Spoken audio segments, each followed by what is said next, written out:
40 million tourists visit Spain every year. They photograph the Sagrada Família. They walk the Camino. They eat at 10 o'clock at night and think they understand the country. They don't, because underneath the Spain that fills the postcards, there's another Spain. Older, stranger, and largely unsolved. Chambers carved into bedrock with no known entrance. Fortresses built by people who appeared from nowhere and vanished just as cleanly. An entire civilization with its own written language that no one alive can read. This isn't folklore. This isn't ancient astronaut theory. This is what happens when you set the tourist map aside and look at what the archaeologists are actually finding and actually arguing about. These are 10 ancient structures in Spain that no one can fully explain, and some of them are sitting in plain sight. Most people think of La Mancha as the land of Don Quixote. Windmills, dry plains, the smell of dust and wild rosemary baking under a white sun. But around 4,000 years ago, someone built something out there in that flat, featureless landscape that doesn't fit any known Bronze Age template. They're called motillas, low mounds rising from the plain, barely noticeable from a passing car, unremarkable from a distance, but underneath there's something else entirely. Each motilla is a multi-layered circular fortress, concentric rings of stone walls, one inside the next, built outward from a central tower. The engineering is tight, the stonework is deliberate, and the whole complex is oriented around something at the very center. Not a throne room, not a granary, a well. Archaeologists excavating Motilla del Azuer, the best studied of the group, found a well shaft that goes down 13 meters and was actively maintained across generations. The communities that built these things apparently organized their entire defensive architecture around protecting access to water in a region that gets almost no rain. That makes a brutal kind of sense. But here's the problem. The motillas appear suddenly in the archaeological record around 2200 BCE. No developmental phase. No earlier prototype, no clear predecessor culture that built anything like them. They don't match Iberian structures to the north, Argaric culture to the east, or anything from across the Mediterranean. They just appear, fully formed as a complete architectural tradition. And then, around 1500 BCE, they're abandoned. Just as suddenly as they started, more than 30 motillas have been identified across Ciudad Real province. Only a fraction have been excavated. No one knows who built them, where the idea came from, or why the entire tradition collapsed. What they do know is this. In a land that gets almost no rain, someone figured out how to build the Bronze Age equivalent of a fortified water tower, 700 years before anyone else on the Iberian Peninsula was thinking that way. Drive into the hills outside Antequera, in Málaga province, on a clear morning, and the landscape has a certain weight to it. Olive groves, limestone outcrops, the sky pressing down like a flat hand. And then you see them. 3 megalithic structures rising from the plain. Stone slabs the size of shipping containers stacked and balanced by people who had no wheels, no metal tools, and no engineering drawings. UNESCO calls this a World Heritage Site. The locals call it the home of the dead. Both are correct. The most famous is the Dolmen de Menga, constructed around 3700 BCE, older than Stonehenge, older than the pyramids. It stretches 27 meters into the hillside. The central capstone weighs an estimated 180 tons. It was placed there precisely, deliberately, by people using only wood, rope, stone, and an organizational capacity that modern engineers have spent decades trying to reverse engineer. The chamber is tall enough to stand in. Cool inside on a summer day, the stones absorb almost no heat. The walls fit together without mortar, relying entirely on weight and placement. When 19th century archaeologists first documented it, several refused to believe prehistoric humans had built it. But here's the part that makes Menga genuinely strange. Most megalithic tombs in Europe align to celestial events, sunrise at the summer solstice, moonrise at the equinox. Menga is different. Its entrance faces northeast. not toward the sun, toward a mountain, a distinctive rocky peak called La Peña de los Enamorados, which from certain angles looks exactly like a human face lying on its back. Why align a tomb to a human-shaped mountain? What did that mountain represent? A sacred ancestor? A territorial boundary? A landmark for the dead to navigate by? Nobody knows. And at the back of the chamber, a well, a deep circular shaft, predating any known water management system in the region, dug into the floor of a stone tomb. A well inside a burial chamber, in a hillside, discovered in the 19th century and largely unexplained ever since. 3 dolmens within a few kilometers of each other, built within a few centuries of each other, each using a different construction method, each oriented differently, each apparently built for a slightly different purpose. Whether they were built by the same people or by successive cultures who kept returning to the same sacred place is still being argued. 5,000 years, and the argument hasn't been settled. Here's a riddle. How does a city that was once one of the most important urban centers in the ancient Mediterranean, a city that Roman generals negotiated in, that Phoenician merchants traded through, that sat atop the richest silver deposits in the Western world, how does a city like that almost completely vanish from the historical record for over 1,000 years?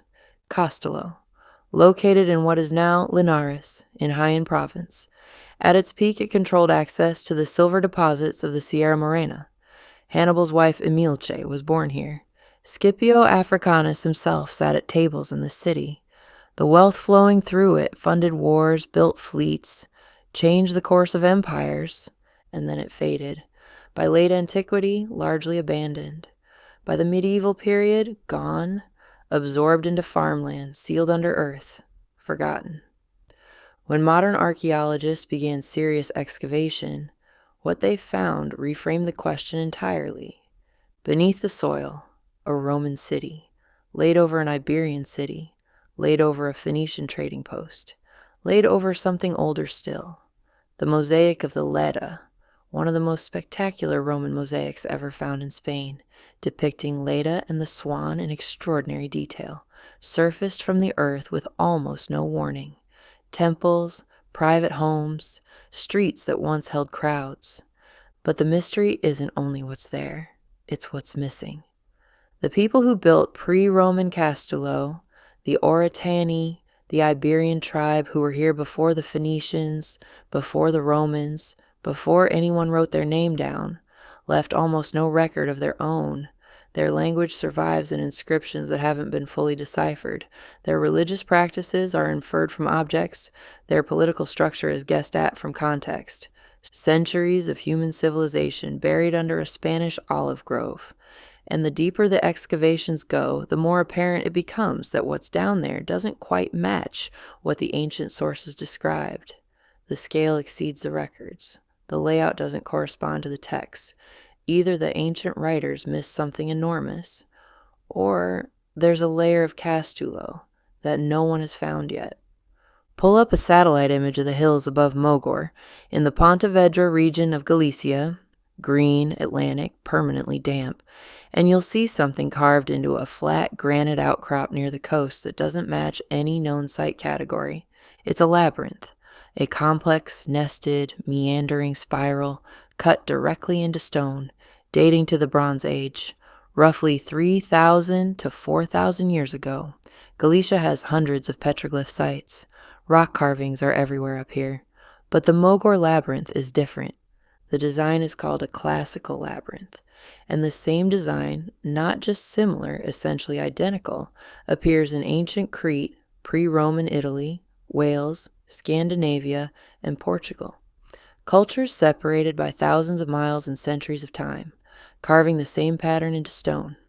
The Mogor labyrinth is one of the oldest examples of this design ever found, possibly the oldest outside the Mediterranean world, and no one knows what it meant. Theories span the full range.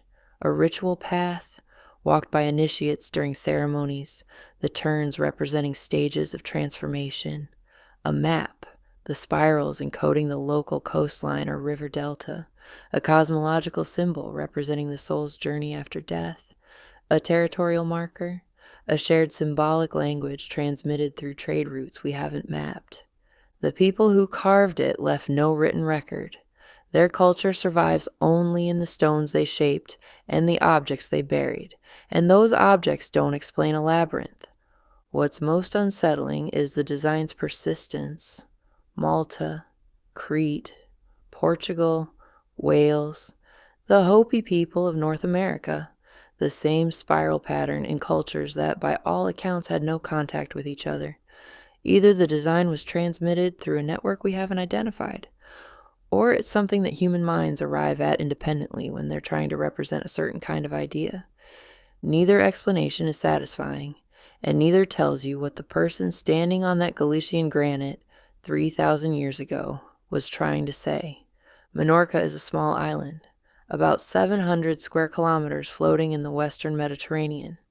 Today, beach tourism, local gin, a particular quality of unhurried silence.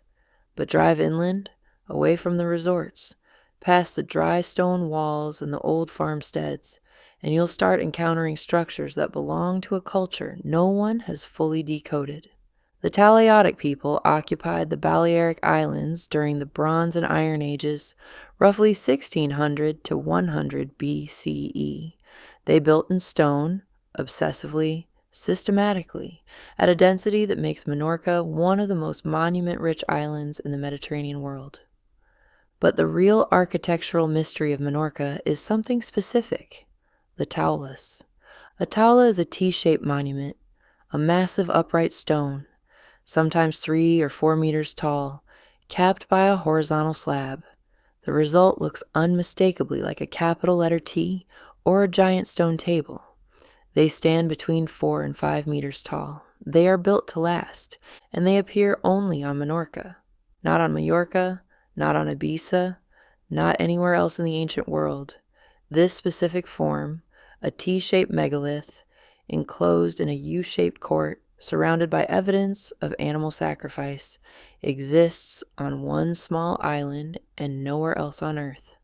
Every Taula enclosure faces south. Every single one. Researchers have proposed that the alignment tracks a particular star, Alpha Centauri, as it appeared above the southern horizon during the centuries the Taulas were in use.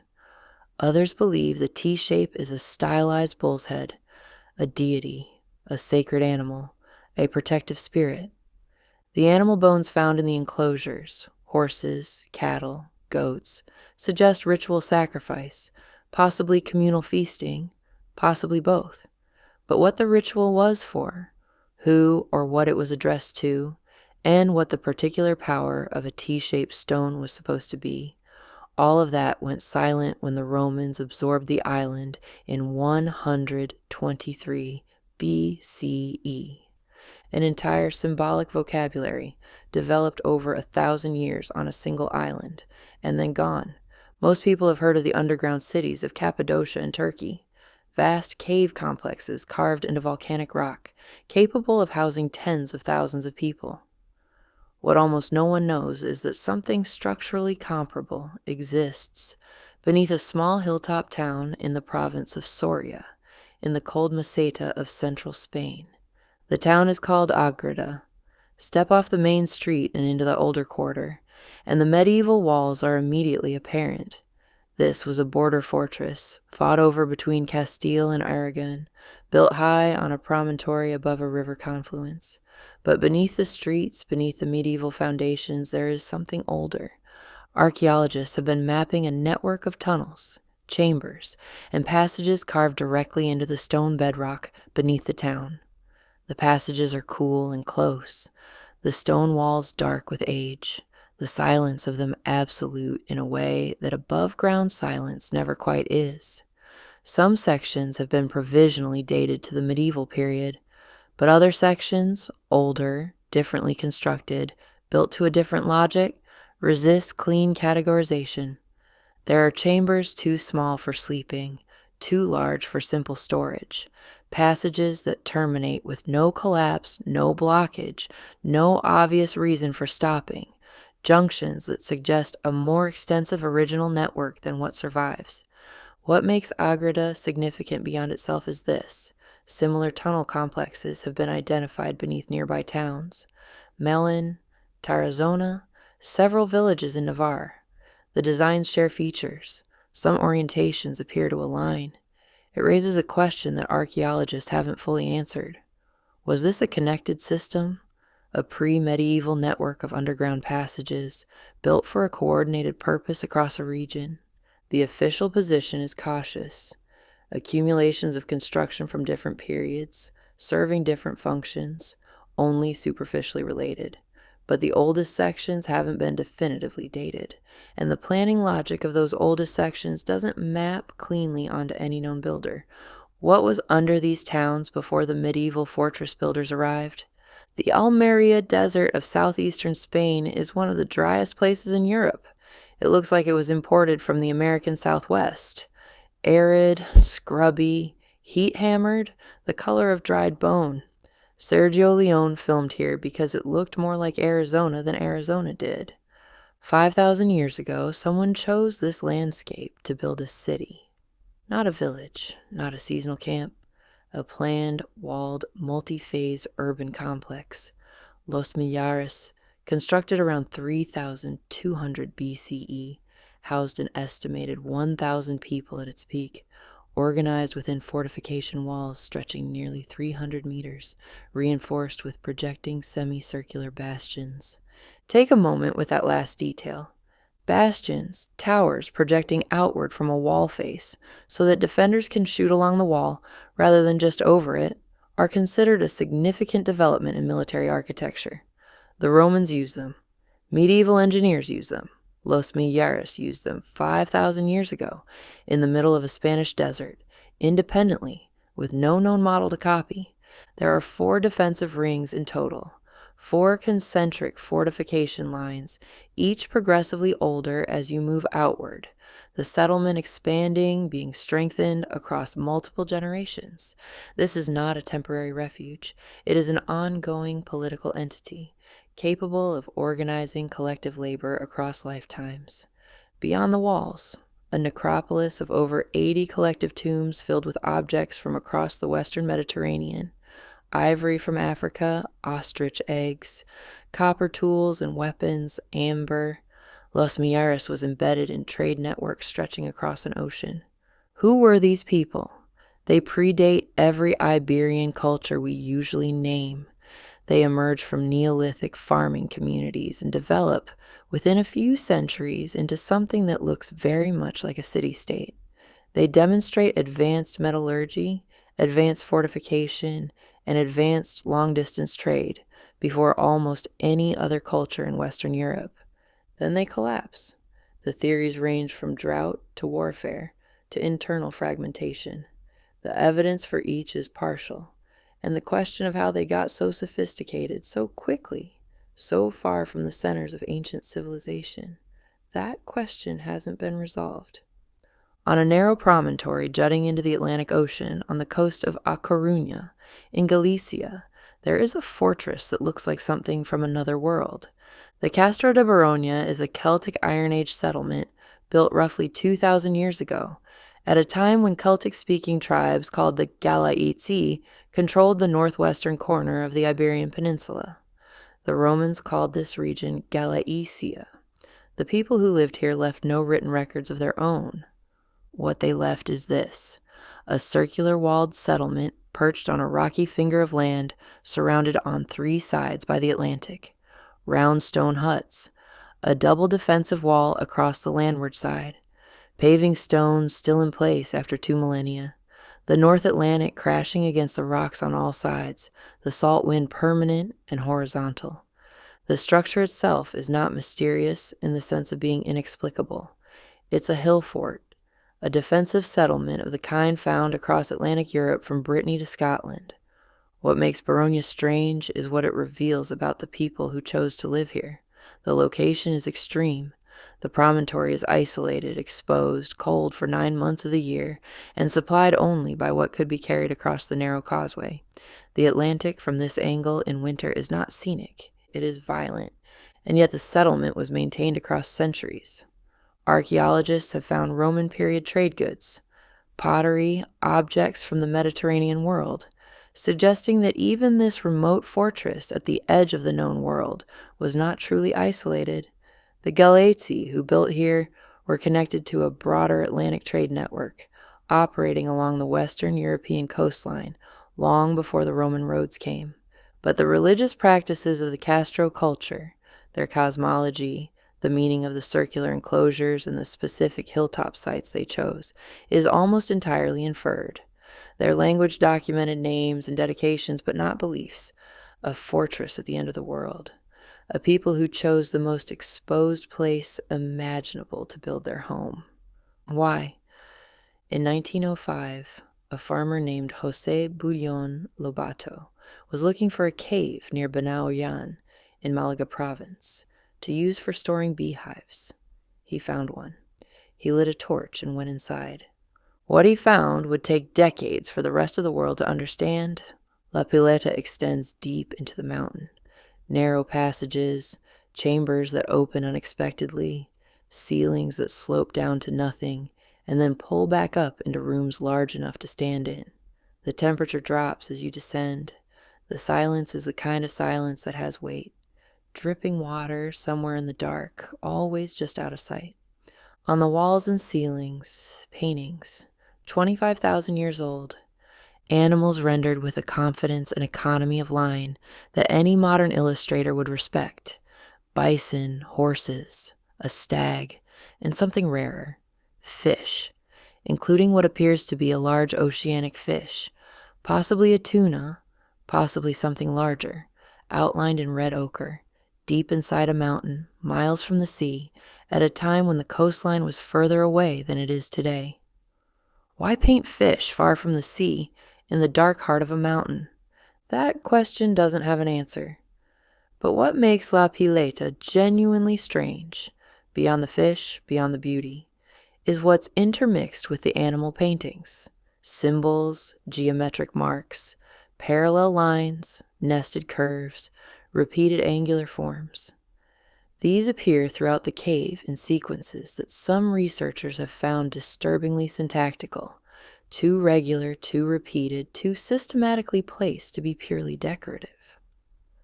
The Abbé Henri Breuil, the French scholar who surveyed the cave in the early 20th century and essentially founded the academic study of cave art, believed some of what he was seeing at La Pileta was a protoscript, not full writing, but a precursor, a system of marks that carried repeatable meaning.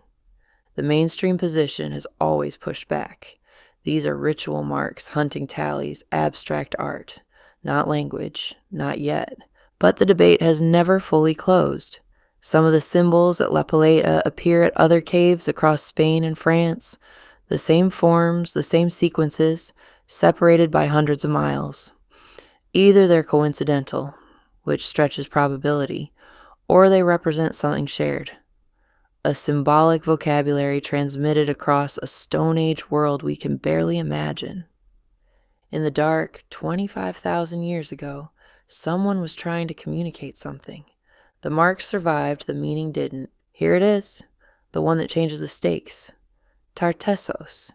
Ancient writers described it as a wealthy, cultured kingdom at the far western edge of the known world, a place where the Phoenicians came to trade, where Greek sailors were welcomed and generously provisioned, where a king named Arganthonios supposedly lived to 120 years old.